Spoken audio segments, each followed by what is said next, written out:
Mahmoud ElMetiny. He's a professor of surgery at Ain Shams University, and he is the pioneer in liver transplantation on the national level in Egypt. He is going to speak on hepatocellular carcinoma criteria for liver transplantation, restrictive, extended, and beyond.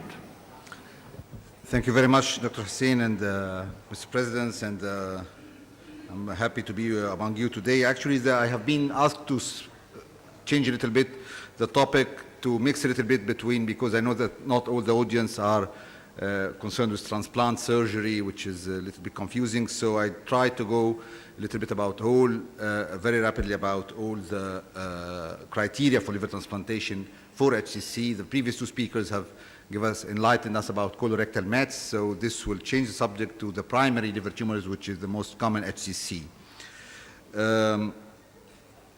My agenda today will go very rapidly on a review of transplantation for HCC. What are the criteria for transplanting HCC, the usual criteria, and what's beyond in terms of what we call extended criteria, the pre-transplant management, our single-center experience over the past 13 years now, more than 12 years, and what are the outcome predictors, which really didn't change a lot over the past 30 years. I'm sure most of you are more aware of the HCC epidemiology as medical oncologists and as people concerned with oncology. It's a very common tumor nowadays, increasing all over the world, in our part of the world as well as in the Western part. It's highly lethal if untreated, with only 6 months median survival, with around 25,000 deaths per year in the US. And mostly hepatocellular carcinoma occurs on top of cirrhosis, and at least 50% of the cases worldwide will be on top or related to HBV or HCV. But in this country, it's 90% related to HCV due to the very high incidence of HCV, as Dr. Heba Zawahri pointed to at the beginning of this session. The rationale behind transplantation, why it's good for HCC and we consider it the best treatment, because the fact that HCC is a multifocal disease, and therefore transplantation and changing the whole liver and not resection, it's considered the best oncological resection, and you're treating the underlying cirrhosis and portal hypertension at the same time, restoring a normal hepatic function. And this is the rationale behind the success of this kind of treatment for this kind of disease compared to other kind, even of surgical treatments. If you look to the earlier results, and that back in the late 80s and the early 90s, as you can see, it was very dismal, because we were transplanting any sizes, any numbers of HCCs, and by that time the pioneers of liver transplantation were achieving something around 40 to 50% 5-year survival, and this was considered not enough, and it was because there are some concerns here that I'll show you shortly. Transplantation is a different mode of treatment than surgical resection or what else. So this was not very satisfying, 40 or 50% 5-year survival. Later experience, and this is in the late 90s and afterwards, the results have improved a lot due to improvement in immunosuppression. We have that really played the role in that, but above all, improved survival, and due to patient selection. We moved into an era of a better patient selection. And I'll show you the criteria, how we use the criteria for a better patient selection, and we were more aware by the outcome predictors following liver transplantation. But speaking in front of medical oncologists and this multidisciplinary Congress, I would like to raise a question: what is the accepted 3- and 5-year survival for such a grave disease as hepatocellular carcinoma? We, the transplant community, are really demanding, as we heard from Dr. Serge, that 43% 5-year survival of colorectal metastasis is a very good figure and very well appreciated. We, in the transplant community, don't consider even 50% is enough. We consider it is not enough. Why?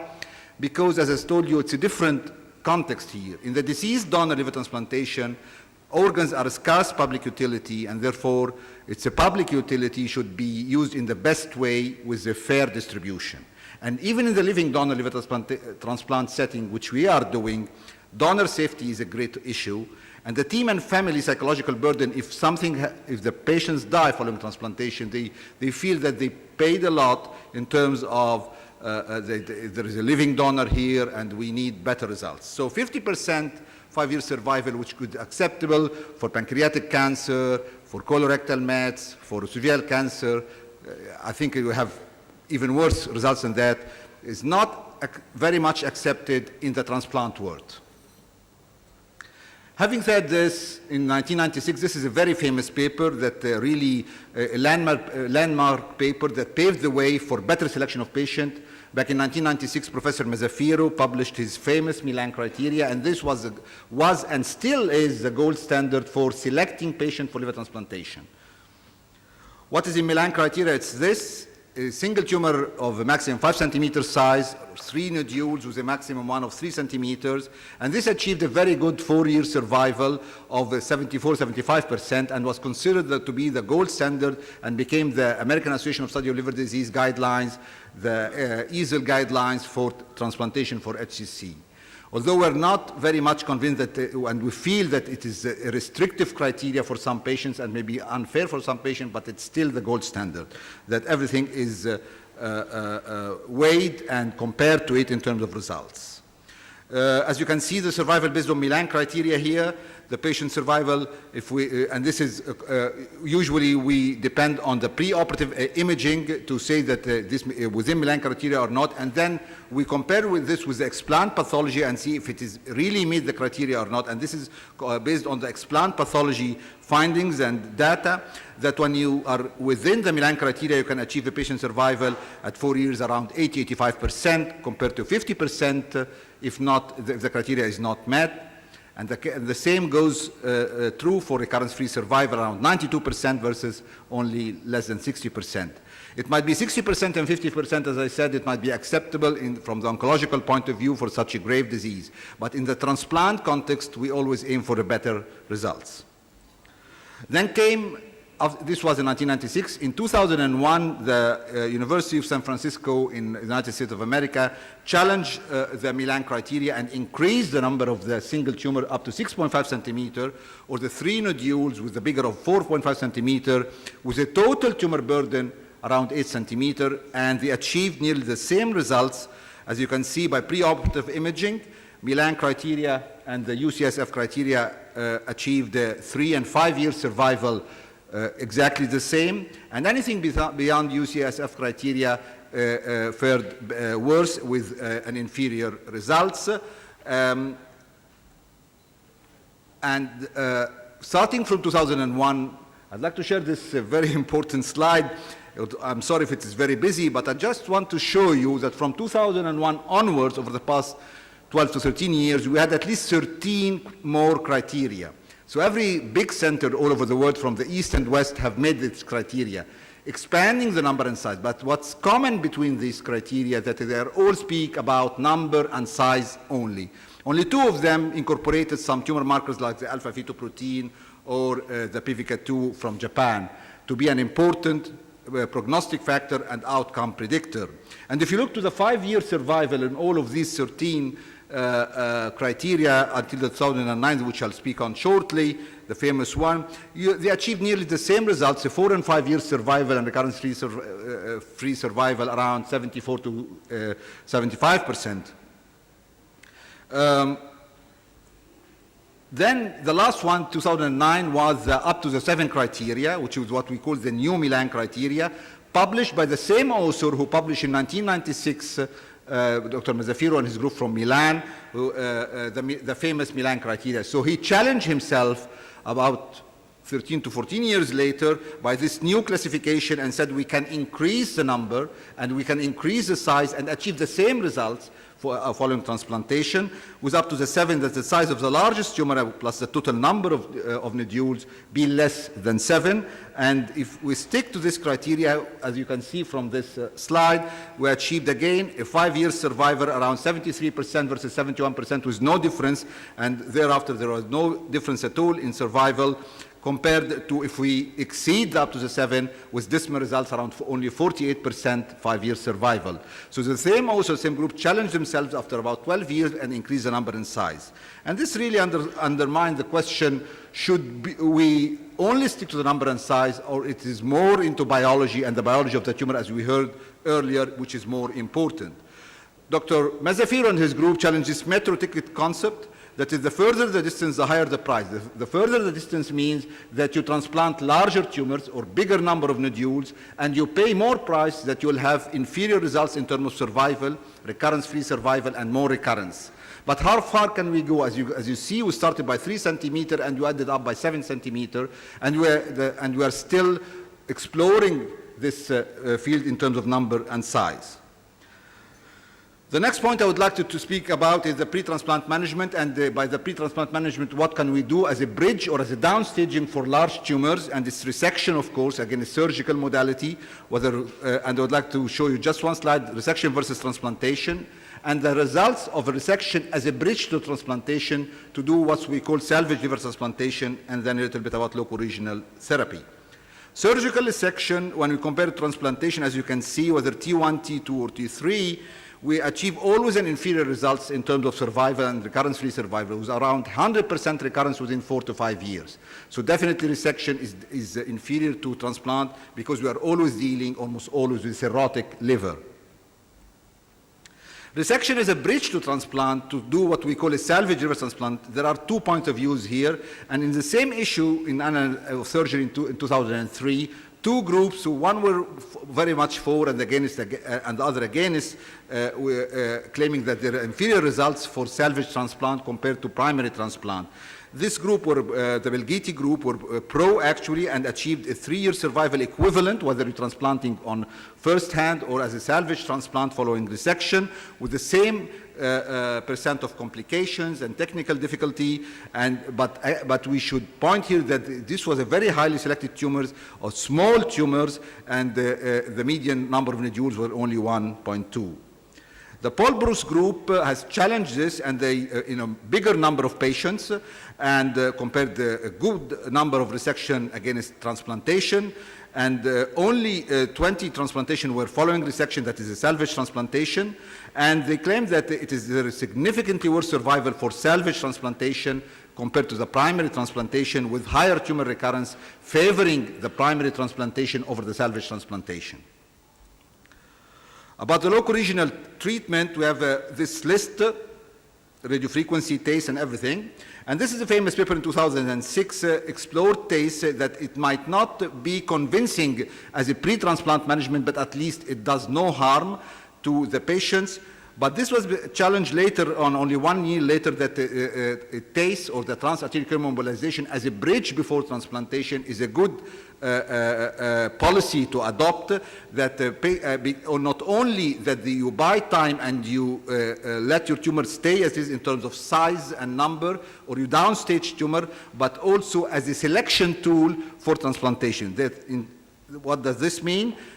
It is very evident from this slide that those who responded favorably to TACE or radiofrequency or whatever type of local regional treatment in the pre-transplant setting, they fare better results in terms of survival and recurrence-free survival compared to those who progressed and didn't respond to the pre-transplant local regional treatment. And this now is acting really as a selection tool to prioritize patients with hepatocarcinoma on the waiting list. This is our personal experience with over 785 patients over the last 13 years, and we actually transplanted 215 patients with 10% recurrence rate. I would like to go very rapidly with you with what were the causes when we exposed, why are these 10% of cases recurrence in the whole sum of patients. We looked to the baseline liver disease, and actually the majority were advanced cirrhosis B and C, minority child's A, and the MELD score was, median MELD score was 15. Alpha-fetoprotein ranged from a very small to a very high figure. In terms of tumor burden, concerned with number and size, 76% were the Milan criteria, 19% up to the 7, and 5% actually were beyond, only 5% were beyond up to the 7. That is a very extended criteria. We did the bridging or downstaging in a third of our cases, and the explanted liver pathology showed complete tumor burden in another third. And this is the pathological grade. The majority were grade 2, and vascular invasion was present in 14% of our cases. These 10% of cases, 60% of the recurrent cases were within Milan criteria, 40% were beyond Milan criteria.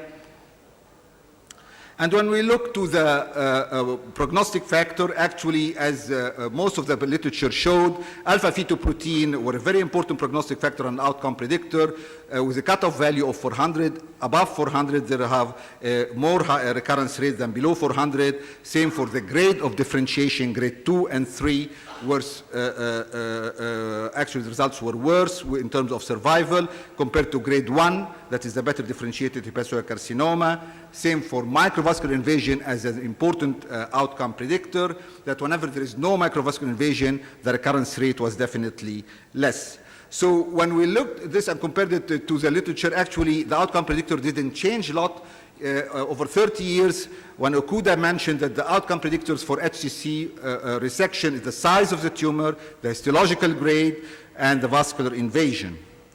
And this is a very recent paper that appeared in Liver Transplantation last year from 6 European centers exploring what are the factors affecting survival and better results following transplantation for HCC. Actually, the alpha-fetoprotein slope, not only the figure, but the trend of alpha-fetoprotein over months. If it's increasing more than 50 nanogram per month, then this is a bad prognostic sign. And the MRES progression, which is again the response to the pre-transplant local regional treatment, is there a progression or not? If there is no progression, the results will be better following transplant, and to a lesser extent, the size of tumor, more if it is more than 5 centimeters or not. And as you can see from this slide, whether within Milan or outside Milan, it is these risk factors which played an important role, and the results were much better in the upper two lines. That is when the risk factors were not present, the one I mentioned, and when the risk factors were present, even if you're within Milan criteria, you have an inferior survival and a higher recurrence rate. So how to maximize the benefits of transplantation for HCC? I think it's all about biology. We speak a lot about number and sizes. We have a lot of criteria about number and sizes, and it's biology that really of great concern for, and we should, I think we need a lot of data, and we need to know more about the biology of HCC to really select better patients, even if with large tumors. And we can say that if there is no pre-transplant response or progression after treatment, then no transplant. But if a large tumor respond to pre-treatment without progression, then we could safely transplant these cases. And we should look carefully for the factors predictive of recurrence, the one I mentioned, and emerging therapy is paramount importance. Just a last slide, because I cannot speak with medical oncologists and intervention and this multidisciplinary congress without mentioning anything about new players in the immunosuppression. We are concerned always with the CNI, calcineurin inhibitors, as immunosuppression, but the mTORs has emerged as a new player in transplanting HCC. You know this better, this drug better than me, because it inhibits the tumor growth. It has an antigenic effect, and at the same time, it is playing now as an important immunosuppression with the benefit of the anti-angiogenic and anti-tumor effect. So if we conclude by asking ourselves, is up to the 7 criteria as the last criteria mentioned in literature, is the end of the line for liver transplantation for HCC? I think not, and the metro is not stopping yet. We still need some information from the biological point of view to answer these questions. So in conclusion, Mr. Chairman, ladies and gentlemen, liver transplantation for HCC in cirrhotic liver is the only treatment with the potential to cure, for the reasons I mentioned, that you're not only treating the tumor, but you're treating the underlying liver disease at the same time. HCC within Milan criteria is the safest indication. It's a gold standard against which every criteria should be measured and weighed. However, it could be too restrictive for selected cases, and this is our personal impression, with favorable tumor biology. And then we can go up to the 7 criteria and even beyond if you understand a little bit more about biology. More HCC patients could be candidates for transplant if individual tumor characteristics are considered, and the known and important predictors and risk factors for transplanting HCC are the elevated alpha-fetoprotein, and it's rather the trend than the figure. Poor tumor differentiation, microvascular invasion, whether macrovascular invasion is an absolute contraindication for transplantation, but microvascular invasion, if you could know about this by liver biopsy or tumor biopsy or something beforehand, it could be better, are predicting factors for HCC recurrence after liver transplantation. Favorable tumor biology, irrespective of size and number of lenules, need to be better defined, and definitely the mTORs are the new players in immunosuppression following transplantation for HCC. Thank you very much, Mr. Chairman. Ladies and gentlemen.